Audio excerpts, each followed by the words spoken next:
খুলেন মুসলিমের 1718 নম্বর হাদিস।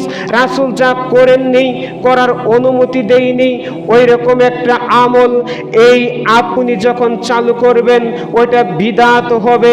আপনার কাছে মনে হলো, আপনার কাছে ভালো মনে হলো, এই বিদআতি আমলকে লাথি মারতে হবে।